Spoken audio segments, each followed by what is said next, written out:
अस्सलाम वालेकुम, कैसे हैं आप सब। कल मैंने आप लोगों को 2 ऑप्शंस दिए थे और आपने इस केक के लिए वोट किया था। मेजॉरिटी का वोट इस केक के लिए था। ये 2 टियर में केक है, एंगेजमेंट के लिए बनवाया था किसी ने। बहुत प्यारा बना था, बहुत ही एलिगेंट सा इसका एक लुक आया था, क्योंकि वाइट केक अपनी ही ग्रेस होती है तो वो बहुत खूबसूरत लगता है। इसके 2 टियर्स थे। जो बॉटम टियर था वो मैंने कैरेमल में बनाया था, उनको कैरेमल में चाहिए था, और टॉप टियर वनीला में। उनको वेनिला और कैरेमल चाहिए था, उन्होंने मुझ पे छोड़ दिया था कि आप अपनी मर्ज़ी से एक वेनिला कर दें और एक कैरेमल कर दें। तो मैंने फिर जो बॉटम टियर था उसे कैरेमल कर दिया और टॉप टियर जो है वो मैंने वेनिला कर दिया। मुझे ये क्वेश्चन बहुत ज़्यादा आता है कमेंट्स में कि मैं अपने केक्स को सोक क्यों नहीं करती। मैं इसलिए सोक नहीं करती क्योंकि मैं मॉइस्ट स्पंजेस बनाती हूँ। ये ऑलरेडी मॉइस्ट होते हैं, इनको मज़ीद सोक करने की ज़रूरत नहीं होती। इनको अगर हम सोक करेंगे तो इनका टेस्ट अजीब सा हो जाता है। जैसे कभी आप टी केक जो होता है उसको अगर गीला कर दें तो वैसे वो अजीब मुशी सा हो जाता है, ये वैसे हो जाएंगे। तो ये ऑलरेडी मॉइस्ट होते हैं, बहुत सॉफ्ट होते हैं, इनको सोक करने की बिल्कुल ज़रूरत नहीं होती। ये जो केक था इसका ऑर्डर मुझे किसी के रेफरेंस से आया था, तो ये मैंने उनको अर्जेंटली बना दिया था। नॉर्मली मैं 2 टियर केक्स के ऑर्डर जो हैं वो अर्जेंट नहीं लेती। इस पे मुझे कंटिन्यूसली काम करना पड़ा था। पहले मैंने इसे बेक किया, फिर ठंडा होने के बाद इसकी फ्रॉस्टिंग की, फिलिंग की, और फिर मैंने इसे ठंडा होने के लिए रख दिया। इसे मैंने ओवरनाइट ठंडा किया था। उसके बाद फिर सुबह में उठते ही मैंने इसका फॉन्डेंट वर्क स्टार्ट कर दिया था, क्योंकि इसके दोनों टियर्स पे फॉन्डेंट जो है वो हमने अप्लाई करना था। गर्मी में आप अपने केक को हमेशा ओवरनाइट फ्रीज़ करें, क्योंकि जितनी ज़्यादा यहाँ पे हमारे गर्मी होती है, आपका केक जाते जाते नॉर्मल टेम्परेचर पे आ जाता है, वो कभी भी फ्रोज़न कस्टमर तक नहीं पहुँचता। हाँ, अगर कहीं बहुत करीब आपने डिलीवर करना है, बिल्कुल ही 4-5 मिनट का फ़ासला है, 10 मिनट का है, तो फिर आप उसे बेशक फ्रिज में रख लें। लेकिन अगर मोस्टली तो मेरे केक्स तो 45 मिनट्स 50 मिनट्स 1 घंटे के डिस्टेंस तक जाते हैं, तो इतनी देर में जो है केक आपका बिल्कुल नॉर्मल हो जाता है। जब मैंने फॉन्डेंट अप्लाई करना होता है तो मैं बहुत ज़्यादा बटर क्रीम नहीं लगाती। मैं इतनी बटर क्रीम लगाती हूँ केक के बाहर, जिससे वो एक स्मूथ लुक आ जाए, उसमें कोई डेंट्स वग़ैरह ना लग रहे हों। तो बस इतना सा मैं उस पर अप्लाई करती हूँ। उसके बाद फिर मैं उसे ठंडा होने देती हूँ, और फिर उसके बाद जब वो बिल्कुल फ्रोज़न होता है, सॉलिड होता है, फिर मैं उसके ऊपर फॉन्डेंट अप्लाई करती हूँ। फॉन्डेंट को आप रोल करते हुए इस बात का ध्यान रखें कि वो बहुत ज़्यादा बारीक ना हो जाए, वो फटना शुरू हो जाएगा। मेरा फॉन्डेंट हालांकि मैंने बहुत बारीक नहीं किया था, लेकिन वो उसके बावजूद भी टॉप से फटना शुरू हो गया था। लेकिन उसको हम हैंडल कर सकते हैं बहुत इजीली। सबसे पहले उसको टॉप पे स्मूथ करें, उसके बाद जो बिल्कुल टॉप के साथ साइड्स हैं उसके साथ उसको अटैच करते हैं, ताकि वो नीचे की तरफ उसको ज़्यादा वेट ना उसके ऊपर पड़ रहा हो। फिर वो आपका फॉन्डेंट जो है फटना शुरू हो जाता है। सबसे पहले टॉप से ही फटता है, और यही मेरे साथ भी हुआ था। थोड़ा सा हुआ था, लेकिन उसको मैंने हैंडल कर लिया था, क्योंकि मेरा केक बिल्कुल ठंडा था, तो वो सेट हो गया था। कोई इतना मसला नहीं हुआ मेरे साथ।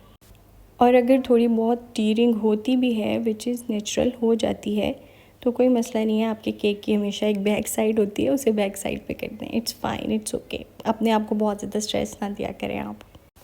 उसके बाद केक के ऊपर क्विल्टिंग पैटर्न देना था, वो मैंने इससे दे लिया इस तरह से। I don't know what is it called. ये मोल्ड भी नहीं है, ये कटर भी नहीं है, तो इसको आप क्विल्टिंग डिवाइस कह लें, आई डोंट नो।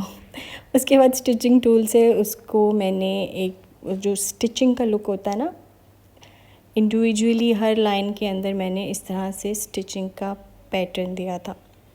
ये टॉप टियर और बॉटम टियर दोनों में ही इस तरह से हमने करना था। बहुत टाइम टेकिंग है ये।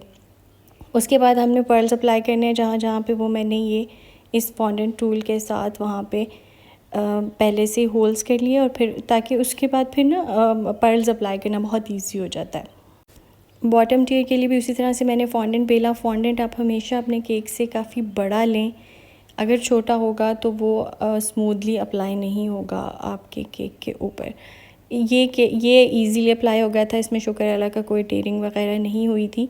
सबसे पहले आपने टॉप से उसको अटैच करना है, फिर आहिस्ता आहिस्ता नीचे जाते जाते फिर नीचे जाना है। अगर आप शुरू में ही नीचे से करने की कोशिश करेंगे तो बहुत ज़्यादा सिलवटें पड़ जाएंगी उसके अंदर, और स्मूथ करना बहुत मुश्किल हो जाएगा। तो इसको भी सेम तरीके से ही मैंने इसके ऊपर भी क्विल्टिंग पैटर्न दिया था, और इसको फॉन्डेंट स्मूदर से पहले स्मूथ किया, फिर क्विल्टिंग पैटर्न दिया, और उसके बाद फिर इसके अंदर भी पर्ल्स के लिए हमने स्पेसेस बना लिए। भाई मैं तो फॉन्डेंट अप्लाई करने के बाद इसे दोबारा फ्रीज़र में रख देती हूँ। हाँ, अनलेस आपने अगर नीचे गनाश अप्लाई किया और आपका केक ओवरनाइट फ्रीज़र में रहा है तो फिर इतनी ज़्यादा बार बार बैक एंड फोर्थ फ्रीज़र और बाहर निकालने की ज़रूरत नहीं होती। लेकिन मैंने बटर क्रीम यूज़ की थी तो मैंने फिर इसे दोबारा से फ्रीज़र में रख दिया दोनों टीयर्स को। अब इनके ऊपर 2 रिंग्स के हमने केसेस बनाने हैं, वो मैं इस तरह से बना रही हूँ। रेड फॉन्डेंट मैंने इसलिए यूज़ किया कि ये काफ़ी ज़्यादा स्टेबल था, ये सॉफ्ट नहीं होता। विज़न का रेड फॉन्डेंट, ब्लैक फॉन्डेंट जो है ये बड़ा स्टेबल सा होता है, ना ये बहुत ज़्यादा हार्ड होता है ना ये बहुत ज़्यादा सॉफ्ट होता है। अगर आप इसे अच्छे से स्टोर करें अपने पास तो ये बहुत अच्छी, इसका टेक्सचर जो है वो बहुत अच्छा रहता है। 2 सेम साइज़ के स्क्वायर्स काटने के बाद मैंने उनके ऊपर वाइट फॉन्डेंट अप्लाई किया, फिर उसकी साइड्स के लिए थोड़ा सा थिक फॉन्डेंट को मैंने बेल के उसके साइड्स पे जो है उसको अटैच कर दिया। ये प्यारा सा हमारा रिंग का बॉक्स बन गया। अब उसके अंदर रिंग्स बनानी है। रिंग अगर सिर्फ फॉन्डेंट से बनाएंगे तो वो कभी भी सेट नहीं होगी, इसलिए मैंने फ्लोरल वायर यूज़ की है। उसके ऊपर मैं फॉन्डेंट लगाऊंगी और फिर उससे हमारी प्यारी सी 2 रिंग्स बन जाएंगी। 2 रिंग्स बना रहे हैं हम, जो मेल के लिए बना रहे हैं वो तो बस इसी तरह से बनाएंगे। जो फीमेल की रिंग होगी उसके ऊपर मैंने एक पर्ल जो है उसको अटैच कर दिया था, हल्का सा उसके नीचे फॉन्डेंट लगाया, बिल्कुल इतना थोड़ा सा कि वो नज़र ना आए देखने में। और फिर मैंने उसको जो रिंग बनाई थी उसके ऊपर इस तरह से अटैच कर दिया, हल्का सा फॉन्डेंट लगाया बिल्कुल कि वो पर्ल गिर भी ना जाए, उसकी जो ग्रिप है वो अच्छे से हो जाए। हमारी रिंग्स भी रेडी हो गई हैं। अब नेक्स्ट जो है वो हमने इसका बॉर्डर कट करना है। इसके साइड्स पे ना, बॉटम पे दोनों केक्स के हमने ये बॉर्डर लगाना है और टॉप पे ये वाला बॉर्डर मैंने लगाया था।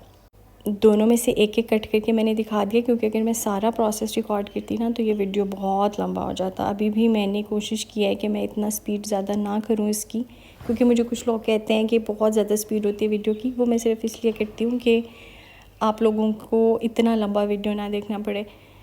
मैं कोशिश करती हूँ कि 6 से 7 मिनट तक वीडियो हो मैक्सिमम, इससे लंबा वीडियो ना हो। अच्छा, बॉर्डर्स जो है वो मोल्ड से निकालने के बाद मैंने पर्ल्स अप्लाई कर लिए थे दोनों केक्स के ऊपर। उसके बाद जो हमने बॉर्डर्स निकाले थे उनके ऊपर गोल्डन कलर कर लिया था मैंने। गोल्डन कलर अप्लाई करने के बाद मैंने फिर उनको केक पे लगाया था। अच्छा जी, अब हम अपने टीयर्स जो एक दूसरे के साथ अटैच कर लेते हैं। आप बिल्कुल सेंटर में रखना है। आप ऊपर और नीचे के टीयर में हमेशा कम से कम 2 इंचज़ का डिफरेंस रखें। मेरा नीचे वाला जो टीयर था वो 8 इंचज़ में है, टॉप टीयर जो है वो मेरा 6 इंचज़ में है। ये केक जो है ऑलमोस्ट 9 पाउंड्स में बना था। बॉटम टीयर के ऊपर मैंने थोड़ी सी बटर क्रीम अप्लाई की थी ताकि ये ऊपर वाला टीयर उससे स्टिक हो जाए। और उसके बाद फिर मैंने 2 वुडन स्क्योर जो हैं वो सेंटर में ऊपर से नीचे तक इंसर्ट किए थे, ताकि जो केक है वो स्टेबल रहे, वो हिले नहीं ऊपर से।